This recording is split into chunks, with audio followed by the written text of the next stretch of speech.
Hi there, and thanks for joining me for this short presentation all about how user-generated content can be used to maximize learner engagement as delivered at the World of Learning on the 10th of October.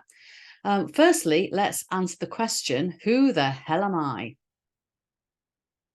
My name is Sheridan Webb. I'm the owner of the Training Designers Club and a member of the Learning Network. I'm an experienced L&D practitioner. I have worked both for organisations, but for a long time now, I have been self-employed with very many years focusing on training design. I don't have a book. I'm not an academic who's got research papers or anything like that. I'm just a practitioner, although I do have a podcast, a YouTube channel and a website. So there's plenty that you can look at to find out more about me. Today, we are talking about user-generated content and in particular, what it is, why it works, what gets in the way, how we can harness it as L&D practitioners. And in the live session, obviously, we'll have a small amount of time to capture your thoughts about it as well. So let's go straight to point one. What exactly is user-generated content? Well, it consists of all sorts of things. And I think when we look at user-generated content, immediately we go to digital content. And obviously, that's a big part of it. But there is a lot more to it than that if we think about it in its widest sense. It can be user-generated blogs. If you go to sites like Medium, for example, everything on there is user-generated. They don't create their own blogs and people just submit them. So that is something that people are obviously willing to do and can be harnessed in certain organizations. We can create homemade videos.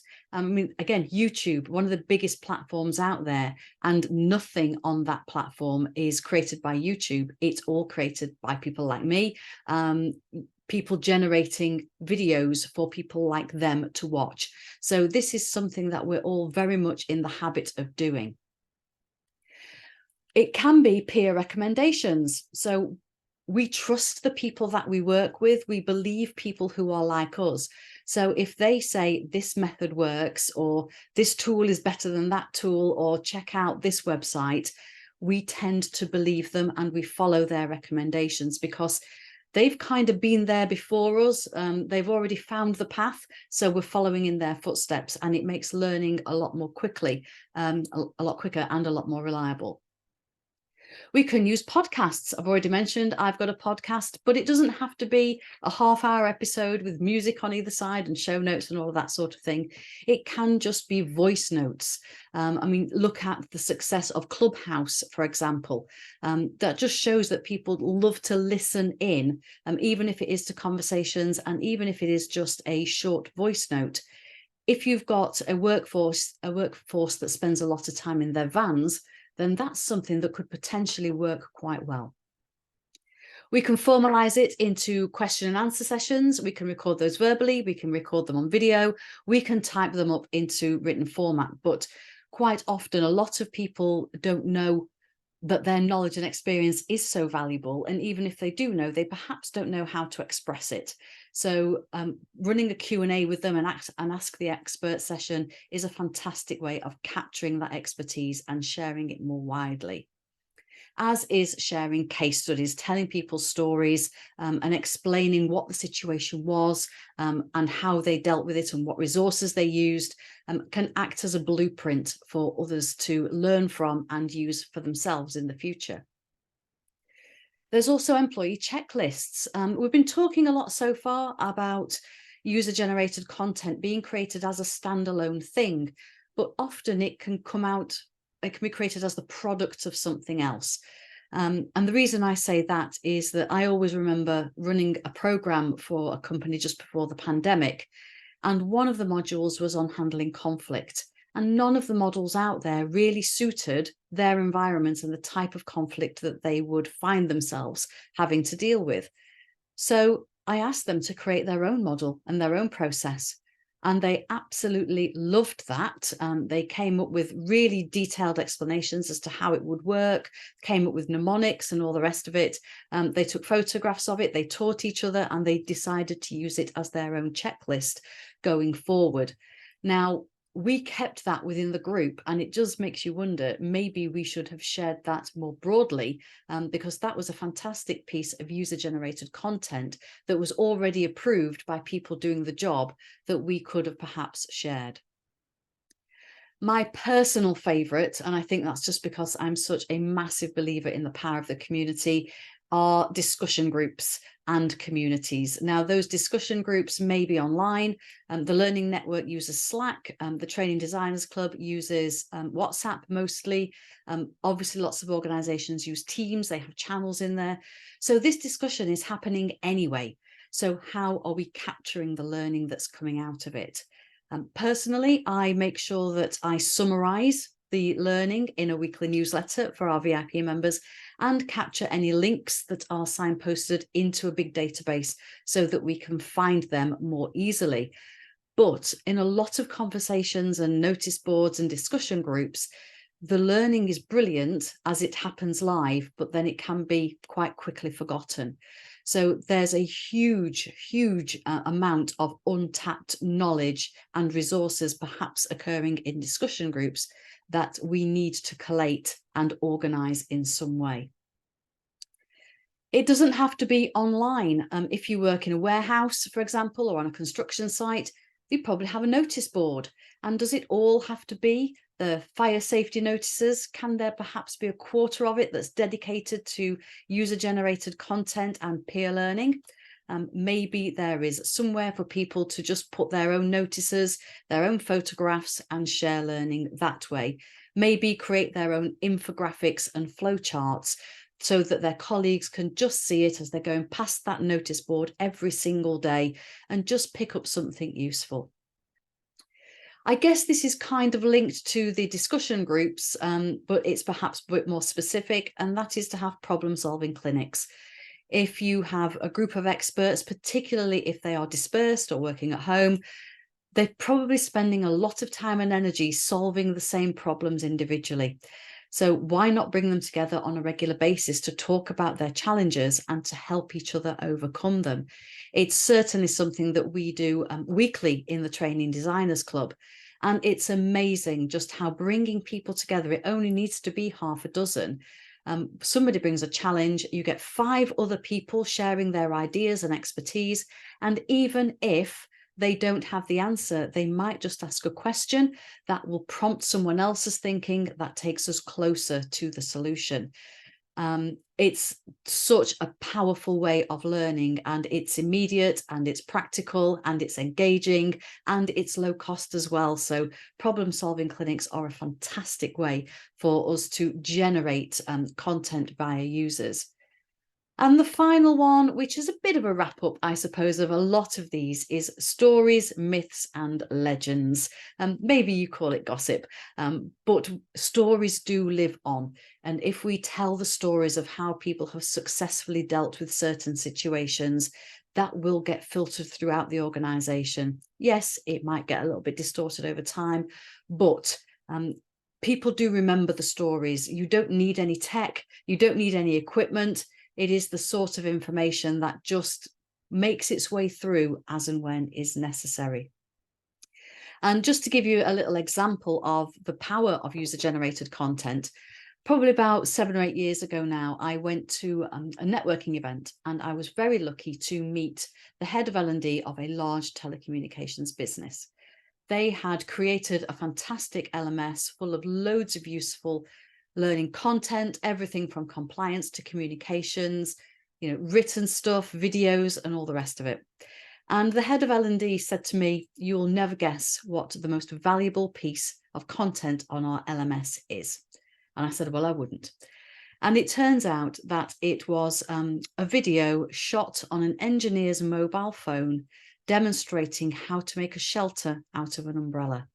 And this was the most popular piece of information on that LMS.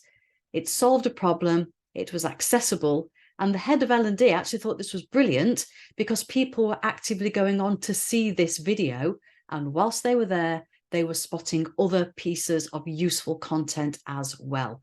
So when we talk about user-generated content to engage learners, that is a fantastic example of exactly how it can do that.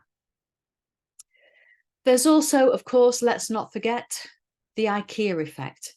It's well known that we value things that we make ourselves much more than we value things that are put in front of us, or even worse, thrust upon us against our will. When we're involved in creating something, we just value it a lot more highly. There's also, if you believe what happened in the pandemic, we've had enough of experts. In the generation today, we don't necessarily want to listen to the advice of people who've spent years and years learning their craft. And I can understand that. I'm a big fan of experts, but experts can be inaccessible. There aren't that many of them. And sometimes it's a little bit like using a sledgehammer to crack a nut. We don't need an expert to give us our solution. Sometimes we just need somebody who's 1 or 2 steps ahead of us. But there is perhaps this attitude that we've had enough of experts, and that is something that we need to be aware of. There's also research, this was research, it was a few years ago now, by Towards Maturity, that said 90% of employees found that collaboration is essential or very useful to do their job, whereas 37% rated formal learning as being highly useful. So that again is telling us how important it is to basically pull on the power of the crowd. Let's get crowdsourced learning out there, because that is going to help us create really engaging learning really, really quickly. If we've got lots and lots of people who each know a bit, you potentially have the same expertise as you would have through an expert. It's just more spread out. And actually, when you add it all up, there's probably more than that expert would know, because they have a great depth of knowledge, but they haven't necessarily got the breadth. And when you think about platforms like YouTube and Medium and things like that, there's so much information on there that we can just access very, very easily. It's all in one place, and ease of access is a massive factor, I think, in user-generated content. So why should we be using user-generated content? If I haven't convinced you already, it's very closely linked to peer learning, which is something that is incredibly important to me and something that I value highly. User-generated content and peer learning is fast, it's direct. You don't need to go through multiple layers or formal channels to get what it is you need. You search for it and it's there. It tends to be relevant, it's specific, it's by people who are doing your job in situations and circumstances that are very similar to you. So that makes it immediately applicable and aids the transfer of learning. It's collaborative. It combines the knowledge of those involved, it builds relationships, and it breaks down barriers. As I've already mentioned about our designer drop-ins, one idea sparks another idea, sparks another idea, and the power of many always comes up with a solution that would be far better than if we just sat on our own and tried to work something through. Peer learning and creating user-generated content is very empowering. It puts people front and center of their own learning experience. They decide what they want to learn, when they're going to learn it, how they're going to learn it, and who they're going to learn it from. And that makes us feel very much in control of our own learning experience. It's integrated. In today's agile world, we need to learn more and more in the flow of work. And what could be easier than turning to a colleague to ask for their advice, or turning to a discussion group, a chat group?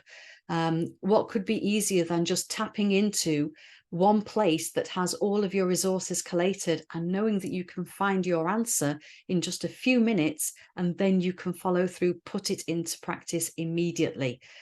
It's by far and away the fastest and easiest way to learn. And let's face it, a lot of things that we need to learn, we don't need to remember long term. So that integrated learning, that accessible learning that we can use and dispose of, is increasingly important in today's modern workplaces. And it's always evolving. It's almost always up to date. Obviously not everybody is up to date all the time, but if we're relying on a procedures manual, they're not updated every few months. Whereas Sandra in accounts uses Excel every single day. She keeps on top of what's happening there. So she's going to be a great person to ask and probably have the most up-to-date knowledge that you can rely on. The other reason that user-generated content and peer learning is so incredibly powerful is that it's psychologically appealing. You may have come across the work of David Rock. If you haven't, I strongly recommend you read the book The Brain at Work, which is an absolutely fascinating read. And within that, he introduces something called the SCARF model, which explores how we respond to social stimuli and what our brain actively seeks out to keep us socially safe. I'll explain it very, very briefly because we are short on time. The SCARF model says that we value status. We need to understand, we need to feel important, I guess, and that we matter within a group. We look for things that make us feel that way. We value certainty. So that is to do with predictability and the patterns, I suppose, routines. We like to know how things work. We like to know that if we do X, then Y will happen. So definitely that is something that we all strive towards. We very much value autonomy, and that's the degree of control and influence we feel we have over our own circumstances and decisions. We value relationships. So that is a connection with others, a sense of belonging, and positive social experiences that make us feel a part of a community. And fairness. We like to understand that this is a sense of justice and just things being treated in an equitable way, that there isn't favoritism and that sort of thing. So that's, in a nutshell, what David Rock says our brain responds really, really well to, and we feel socially and psychologically safe in those situations. And I hope you can already see how user-generated content and peer learning can hit all of these points. It provides us with status. The people providing the content, it's recognizing their expertise. It builds reputations and it gives people their 15 minutes of fame as well. So to be recognized as someone who is good at your job and being encouraged, being allowed to actually put a little video of you at work for the whole company to see is really, really, it's a brilliant way just to recognize people's value that they add to the organization. It gives us certainty. There's social proof. When we see the company top salesperson saying, this is how I prepare for my sales calls, you're going to believe that what they're telling you is worthwhile and it's going to work. You're learning from people with a proven track record, not people who have got an academic background or have learnt what it means in theory. They're out there doing this every single day and they're sharing their secrets with you. You'd be mad not to do it. Of course, autonomy is a big one. If we're creating the content, users creating the content, they're the ones driving the agenda. They know what the problems are out there. They know what the challenges are that people need to overcome, and they're offering solutions to help people deal with that. And of course, it makes learners in charge of their own learning too. So it's not a senior manager from on high saying, this is what you have to learn. It's not a senior manager saying, you've got to work through this lengthy syllabus and pass an exam. It's people out there who know exactly what's going on saying, this will be helpful. It builds relationships. It connects people in the organization and it shares good practice between people. Because as we've found time and time again in our community, we all know different things. So the weekend is a case in point. Somebody just popped into the WhatsApp group about using a feature on WhatsApp that allows you to dictate a text message. Well, the whole thing just went crazy. What? How can you do that? So that went mad. We all learned how to do that. And then someone else said, oh, and you can leave a video message as well. It's like, can you really? But we all know different things. None of us is as smart as all of us. So let's build those relationships. Let's share that expertise and make accessing that information easier for everyone. And it hits the fairness button in that it encourages input from diverse perspectives and encourages inclusivity, meaning that it's not as elitist because you've got the people who are doing the job actually saying how it should be done. So it hits so many boxes, and it's why I think it's such an important and untapped method for us to encourage learning in the organizations. So why is it untapped, and why do we not use it as much as we should? Well, I put it to you that it's for the exact same reasons as to why we should use it. And the fact is, we are the ones that get in the way some of the time. It attacks all of those things in the SCARF model. If we're not the ones creating content, what's our role? So it challenges our status. Our status as experts is potentially undermined. The content may be messy and off-brand, and that can make us nervous. So we aren't completely sure what's being shared because it's happening without going up the line and back down. It's happening directly between peers. Obviously, if it goes into a shared space, we can check it, but there's an awful lot of informal channels out there that we don't see what's going on, and we just have to trust that it's the right thing. And this, of course, has a massive impact on our sense of autonomy, the loss of control of the learning agenda. Yes, we can guide, yes, we can direct, but we are no longer in charge of every single thing that's going out there. It can affect our relationships. Our whole identity is wrapped up with delivering training courses, with coaching people, with being out there, being seen as the face of L&D. And if we're not doing that, how do we connect with people? How do we add value? It actually is linked into our whole sense of identity and status. And there may be a question mark over fairness as well. So how can we make sure that it's going to be balanced? And that we're not having bias and things like that in the content. So I can understand why using user-generated content and peer learning can make people nervous. But I honestly think that there's a lot more reasons as to why we should than why we shouldn't. In particular, at a time when we're under pressure to deliver solutions more quickly than ever before, to provide a personalized learning experience, and to suit flexible working patterns, whilst our budgets and our teams are shrinking, there really is no better time for us to embrace the power of user-generated content. So how can we do that? Here are my ideas, and then we will discuss any ideas that you have and any successes that you have to share.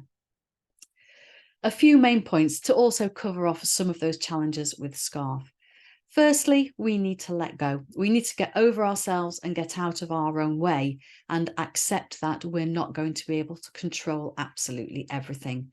Accept that done is better than perfect, because if we have to deliver things quickly and agilely, then we cannot control every single thing that's out there. That said, we do need to provide guidelines and training. So if we require people to use certain formats, they need to know how to do that. And we need to give people guidelines as to the sort of thing they should be creating, a few do's and don'ts, what good looks like, and that sort of thing. We need to make it easy for people to contribute. People are busy doing their own jobs. They aren't going to contribute and create learning content for us if it's difficult and if they have to jump through loads and loads of hoops. So don't use overly complicated platforms, have multiple sign-off points, or require specialist equipment. Let them use their phones, let them use their normal laptops, let them send stuff in that is a little bit rough around the edges. If it works, let's capture it and let's use it. I do think we need to provide suggestions and demonstrations. If we don't do that, you're going to get all sorts of random things thrown at you. You may get 30 of the same thing and nothing of something else. So give people suggestions as to the type of content you want them to send in and demonstrate what good looks like. Kind of linked into the guidelines, but this is what a good video looks like. This is what a good checklist will look like. This is how we recommend that you write your blogs. Because if you give people a completely blank sheet of paper, they won't know where to begin. So that can prevent a lot of people from getting involved. I think we need to keep it fresh. So if people are taking the time and effort to send content in, they need to see it on there, and they need to see it on there quite quickly. Add to that if we keep rotating the content, we are keeping things fair, and it's encouraging people to keep coming back to your LMS or wherever it is you keep this content, because they'll know that they'll see something new. If every time they log in, it's the same old thing showing up, they're quickly going to lose interest and stop going where you want them to go. So we need to keep that content moving. We need to recognize and reward the people who contribute. It's a big thing that they're doing, and we very much need to show that we appreciate it. And that, of course, will appeal to their status. But not just the contributors, also the users. Those who actually use this content, put it to good effect, and have a positive result. Let's share those stories too. Let's get that feedback loop going on. And that will encourage your senior stakeholders that this is a good thing to do. It is bringing about positive effects. And it's also, again, feeding into that social proof that this content works. It brings results. So why on earth wouldn't you be using it? And I think the final thing that we need to do is to curate and moderate. It can't be a free-for-all up there. I've said we don't need to have layers and layers of sign-off, but we do need to have something. So things do need to be curated. You do need to check it's okay. I've already said it doesn't need to be perfect. As long as it isn't wrong, and as long as it isn't offensive or inappropriate, there's no reason at all why it shouldn't be on there if somebody has taken the time and effort to create a piece of learning that they think will add value. So just to conclude, none of us is as smart as all of us. So why on earth wouldn't we want to harness the power of user-generated content to engage learners and encourage peer learning? For more information or to connect with me or to carry on the conversation, here are ways that you can get in touch with me. You can connect with me on LinkedIn. You can visit the Training Designers Club website. You will find free and low-cost resources on the website. And of course, you can become a VIP member of our community and engage in all these amazing discussions and drop-ins and things that I've talked about in this presentation. You can find all the information on the website. I have a YouTube channel, as I mentioned at the start. Just search for the Training Designers Club, where I put practical hints and tips for efficient and effective training design. And there is a podcast too that you can listen to, which again is very much focused on the practical aspects of training design. So please do take your pick of those different ways to continue the conversation. And I hope to catch up with you soon.